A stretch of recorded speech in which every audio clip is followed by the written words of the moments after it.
So, alam naman natin mga kababayan, nung Pasko, bago pala magpasko, sinabi nung namatay si Yusek Cabral, etong si Leandro Libiste, nagsalita. Mm. Nagsalita siya. Ang sabi niya, na siya daw ay nasa possession daw niya ang now infamous Cabral list. Oo, yung Cabral list. Ito yung pangalan daw, at nandito daw yung mga pangalan ng mga congressmen na nakinabang sa DPWH insertions. Tapos, hinamon siya ng maraming tao, sabi sa kanya, bakit ngayon ka lang nagsasalita kung kailan patay na yung pwede magpatunay? Hinamon eh. Di ba? Hinamon eh. Ngayon ka lang nagsalita kung kailan patay na yung magpapatunay niyang listahan mo. Sabi. Ngayon, napilitan ngayon siya. Sabi niya, ano siya, unti-unti siyang nape-pressure. Sabi niya, ilalabas lang daw niya yan, yung listahan na yan, kung papayag daw si Secretary Dizon. Hindi ko alam kung kung sumagot si Secretary Dizon dito. Pero, parang wala naman tayong nabalitaan. Wala naman tayong nabalitaan. And, patuloy lang yung pressure kay nagpapatuloy yung pressure kay Libiste. Until such point na na-pressure na siya at hindi na siguro niya mapigilan, baka dahil na tinatamaan na siya or napipiko na siya. Inilabas niya kahapon. Yan. Ito yun, 12:56 PM, December 24, 2025. Inilabas niya yung listahan. Ito. Diba? 19 Congress, NEP Restored, NEP Total, Total Budget, Region, District Engineering Office or DEO or RO for Regional Office. Ito yung sinasabi na yung kay Toby Chanco, yan sabi niya wala siyang insertion, 'di ba? Ano yung 1.4 billion na yan? 'Di ba?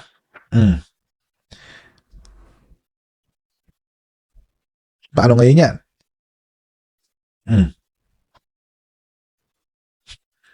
Wala raw siyang insertion sabi niya, 'di ba? Hindi raw niya ginagawa yan. Meron siya.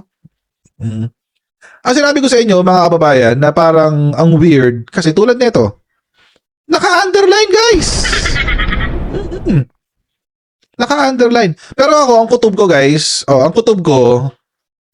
it's because multiple districts, dahil maraming districts ang nasa ilalim ni Congressman Benny Abante, kaya naka-highlight. Kumbaga, pag pinagsama-sama mo yung district ni District 6 ni Benny Abante, dalawang magkahiwalay na budget dalawang magkaiba. So pag pinagsama mo siya, ito yung lalabas. Kutob ko lang naman yan, guys kutob ko lang yan.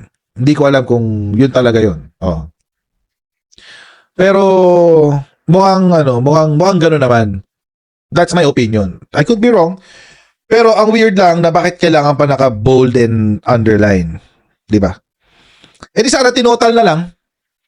'Di ba? Pwede naman i-comment sa ilalim Manila 6 District. Tapos parenthesis, North and South Manila DEO. So, ang weird lang sa akin. Ang weird lang para sa akin. Tapos, marami pa Ay, ayaw mag-load ng iba. Yun. Ayan, di ba? So, nakasulat siya. Okay. Ilocos Norte, 12 billion. Yan. By the way, ito daw yung allocable, yung NEP Restored. Sabi ni Leandro. Ayan kay Leandro to Sabi, yung allocable is yung, saan yan? Wait, kung maaari, nakasulat dito ang pangalan pero hindi sila proponent sa buong budget. Ang total allocable ng district ay 403, outside allocable, blah blah blah. But anyway, para ang pagkakaintindi ko dito is ito yung isa dito is allocable. I think yung NEP Restored is the allocable. Yan, so ang ending mo ito. Tapos ito yung non-allocable mo. Tapos ito ngayon yung total. Yung allocable, mga babayan, ito yung parang according to PCIJ, nung binasa ko to sa PCIJ. Yung allocable is the fund that is allotted for the congressman. Oh, yun yung pondong nakaalat sa congressman outside of DPWH. Hiwalay pa ho yun sa kung ano yung sinabi ng DPWH na kailangan ng distrito. So, technically, it is pork barrel, Shiro Katsaki. Technically it is essentially pala, di ba technically? Essentially, it is pork barrel kasi it is somewhat tawag dito. Ano ba yung tamang word? I'm looking for the right word. Discretionary. Somewhat discretionary kasi pipili si congressman ng projects from a menu of projects na inilagay na ni DPWH. Parang restaurant. Pipili siya, ito kailangan ko, ito kailangan ko, ito kailangan ko, ito kailangan ko. Yun. Aside pa yun, doon sa mga nauna nang in-identify ng DPWH. So, essentially, para siyang pork barrel, but it is not. Bakit hindi siya pork barrel? Kasi, ang pork barrel po is a discretionary fund after legislation. Ibig sabihin, kapag pag nailagay na sa budget, tapos yung allocation niya is kahit saan gamitin ni congressman, yun yung pork barrel. So yun yun. Ito ngayon yung sa Region 1 moving forward. Okay? Region 1 car. At least sasabi ko sa inyo, yun Kasi consistent siya yung mga naka-highlight. Yung mga naka-highlight, mga kababayan. Ano siya? Mga multiple districts. First DEO or multiple DEO sa isang district. Siguro kasi malaki yung lugar, so dalawa yung district engineering office nila. Apayao Loan District. Yan. Benguet Loan District. Yan, dalawa rin yung kanya. 6 billion. Ifugao Loan District, di ba? Parang ganoon yung mga maraming DEO, kaya siya bold and underlined. Marami kasi silang district engineering office dun sa lugar. Kaya yun. I don't think it is edited para pagmukain na special. Oo. So, doon lang tayo sa totoo, okay? Doon lang tayo sa totoo. Huwag na nating bulahin ang mga sarili natin. Pareho din dito. Lloren Quaresma, pareho din. Di ba? Tapos, dami di ba? Halos lahat sila meron. Yan, Cebu. Baka sabihin nila, baka inedit niya. May Davao din naman dito, guys. Para sa mga hindi nakita. Ayan, wait, lumapas tayo. May Davao din naman dito. Ayan, Ayan, Pulong Duterte. Pero ang budget, 640 million lang. Binawasan yung kanya. Pababa. Binawasan pababa. But anyway, yun ang gusto nila Bahala sila. So, yun. Diba? So, ito daw yung list. Actually, dinagdagan pa yan kanina. Ayan, Dinagdagan pa yan kanina, guys. Ito. Dito rin, ito sabi niya, may bago Ayan, kailan to? December 24, 507. Kahapon din pala. Na hindi lahat ng proyekto sa isang distrito ay allocable sa district congressman at mas malaki pa yung outside allocable. Ang mga outside allocable projects ay kadalasang hindi inisyatiba ng district congressman, kaya hindi dapat sabihin na ang buong budget ng distrito ay maaaring i-allocate. Okay.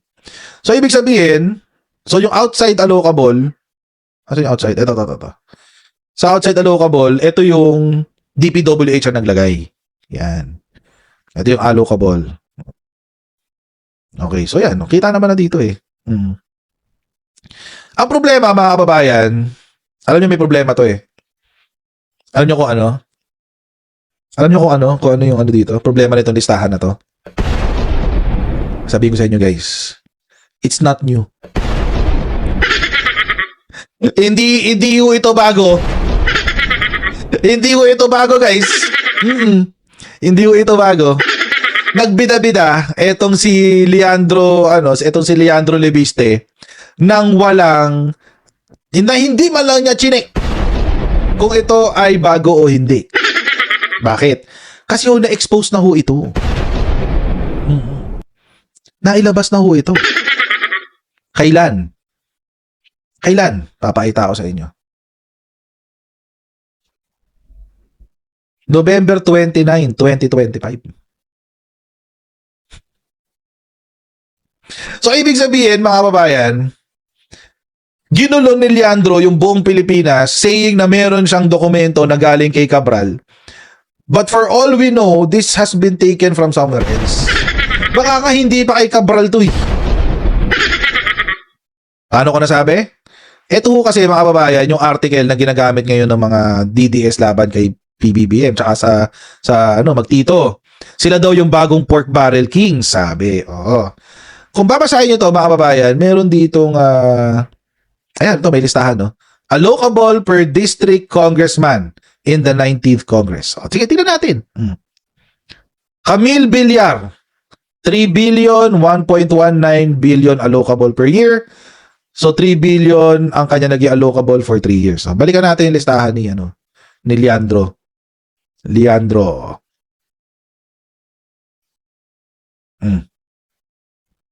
Sa'yo number. 1.149.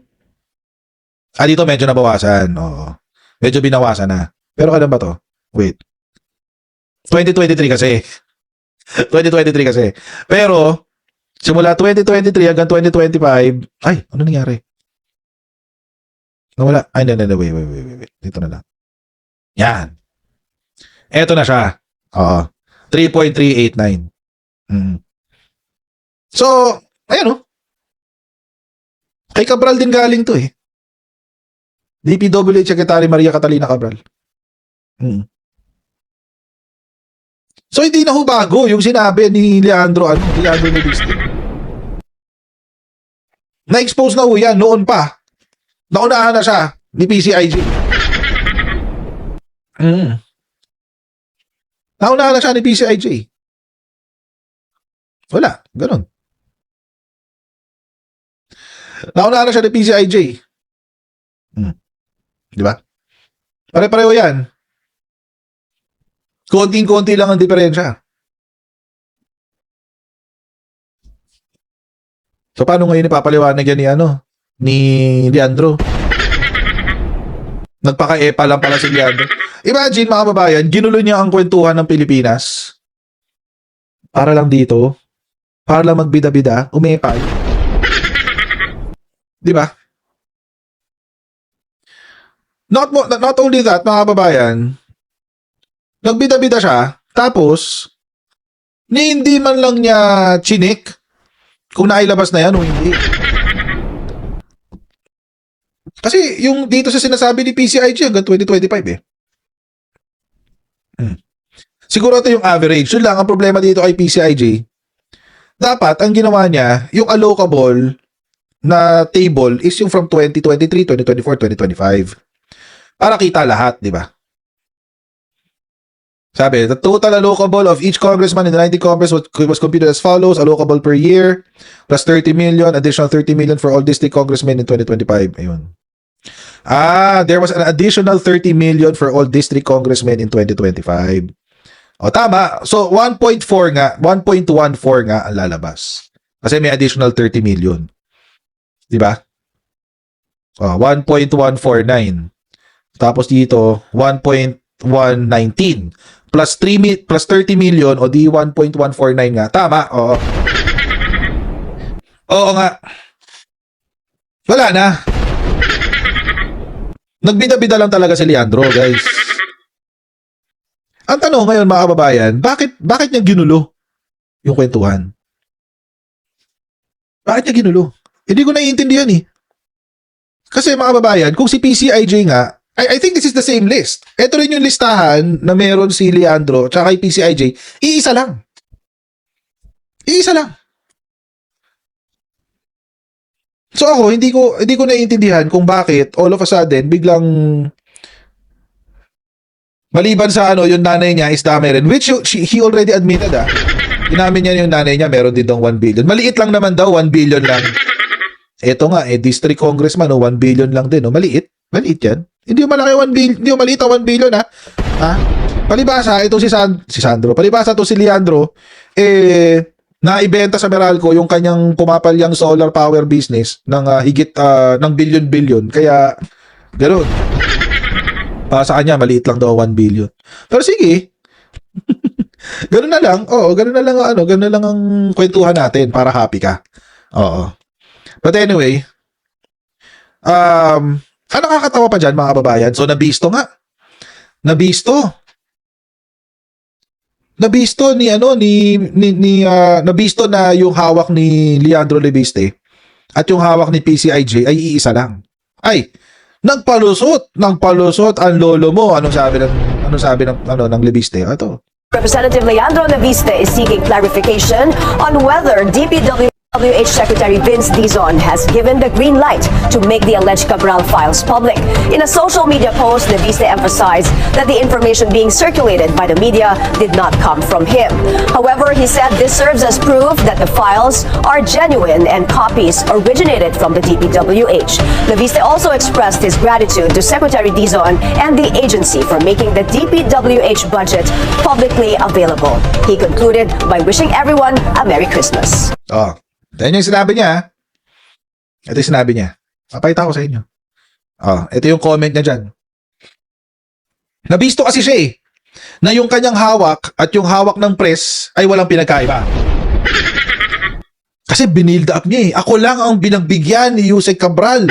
Ako lang ang pinagbigyan ni Yusek Cabral. Meron akong mga dokumento niya. Sabi niya, di ba? Napahiya ang lolo mo. Ano nangyari? Inulusot na ngayon ang sarili niya. Ang sinisi niya, yung DPWH. May go signal na ba si Sec Vince para mailabas ang files? Dahil may taga DPWH na nagbigay ng kopya para sa media. Palibasa napahiya to si Palibasa napahiya. Inulusot na ngayon yung sarili niya. Sisisihin niya ngayon, etong si Secretary Vince Dizon. Pinagkalat na pala ni Secretary Vince Dizon bla bla bla bla bla bla.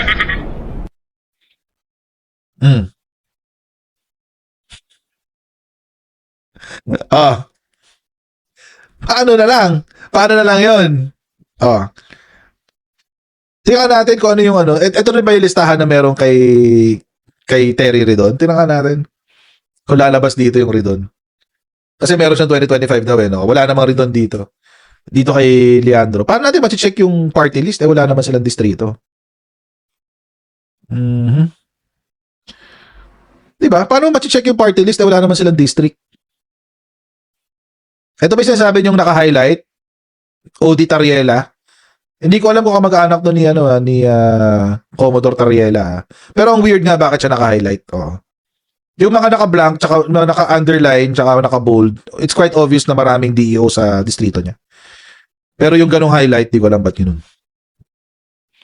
Okay, so paano natin i-check yung mga walang distrito?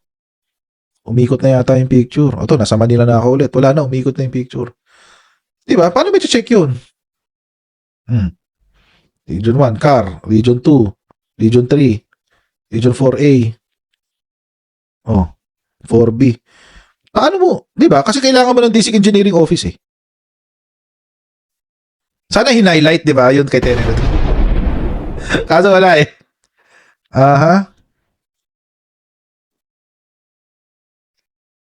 Or sana nakahiwalay yung sa party list, di ba?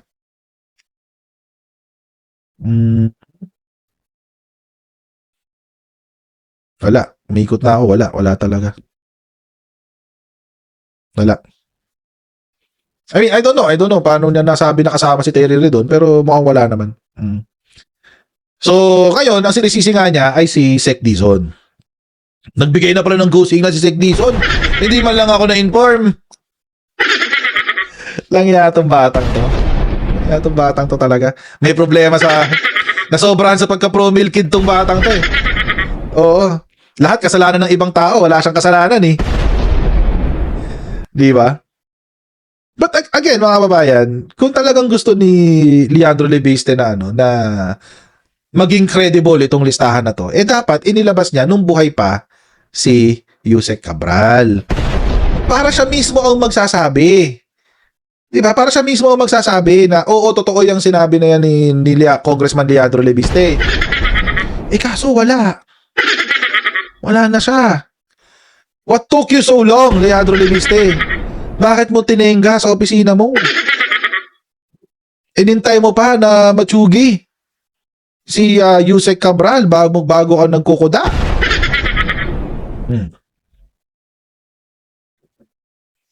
Wala eh.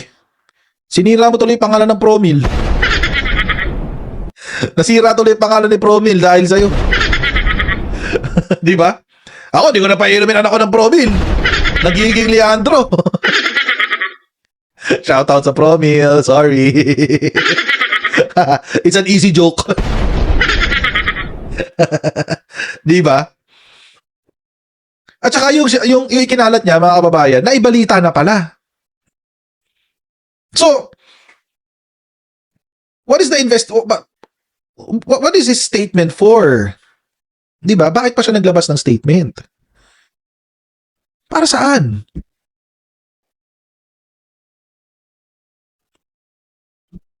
Magbida-bida? May ganito pa siyang drama, oh. Saan ba 'yun? Hindi, meron pa isa. Hindi ito 'yun. Ang sabi niya, wait, save ba sa akin 'yun? Ang sabi niya, hinahabilin daw niya sa kanyang ina na kapag daw siya ay namatay, tawag dito, ikalat daw ang katotohanan tungkol sa sa publiko daw lahat ng files tungkol dyan sa flood control. Ay, may ganun drama si Leandro, guys. Oo. Mukhang mukhang pumi-PR ang lolo mo. Oo. Merry pa ang Christmas mo ngayon, Leandro? Oo. Oo. Napapansin ka ng taong bayan sa kalokohan mo, ha? Yan, no? Kahit na Pasko, napag-usapan pa rin namin ang trabaho, pinaalala ko sa aking ina ang aking bilin sa iba't ibang mga tao. Kung may mangyari sa akin, isa publiko lahat ng files na iniwan ko. Ay! At tapusin ang ating sinimulang pagbabahagi ng impormasyon. Oy! So parang lumalabas, ikaw pa ang whistleblower, ano? Hindi pa siya whistleblower. Ano ba? Siya daw yung nag-expose. Oo. Oo, lumalabas pa ngayon, mga kababayan, na siya, pinapackage niya ang sarili niya na siya yung nag-expose ng corruption na to. Oo. Kaya dinurog siya ni Yusek Claire. Ano sabi ni Yusek Claire? Ang daming nagmamagaling sa flood control projects. Ang daming na nagmamagaling, guys, eh. Sabi, maging ang ilang kongresista niya ay nagmamagaling sa pagpuna sa ginagawa ng ICI. Gayong wala namang ginawa ang mga ito na nagsalita si Pangulong Ferdinand Marcos Jr. sa kanyang SONA patungkol sa flood control scam. Kayo na ang nagiging pabida. Kayo na ang magaling samantalang ang Pangulo ang nagpasimula nito. Oo. Ngayon pinaimbestigahan niya ng Presidente ang flood control scam ay gusto nang palitawin na mabagal ang ginagawang paghabol sa mga magnanakaw sa pera ng taong bayan. Puro anya negatibo ang naririnig sa mga nagbibida-bida sa flood control project sa halip na tumulong para mapabilis ang pagpapanagot sa mga magnanakaw sa gobyerno. Di ba? Lalo, mga kababayan, lalo ito. Sana yun? Sana yung... Ito yung rurok eh. Ito yung rurok ng credit grab. Yung sinabi ni Leandro na tatapusin ang ating sinimulang pagbabahagi ng impormasyon. Urur, kailan ka nagsalita? Ngayon ka lang nagsalita? Baliw tong batang to. Akala mo siya ang nag-expose, Loko-loko ka ba? Baliw ka ba? Anong sinimulan mo? Wala kang sinimulan. Sumakay ka lang. Urur! Wala kang sinimulan. Sinakyan mo lang. Tigas ng mukha ni itong batang to. Grabe. Tapos parang ngayon, siya pa ang nag-umpisa ng expose ng flood control scam. Baliw ka ba? Baliw ka ba? Sira ulo, guys. Kaya buti, nagsalita si Yusek Claire. Ayan, inihayag ito ni Palace Press Officer Attorney Claire Caso kasunod ng pagiging maingay ni Congressman Leandro de Viste. Kaugnay sa hawak nitong dokumento. Di ba? Grabe siya.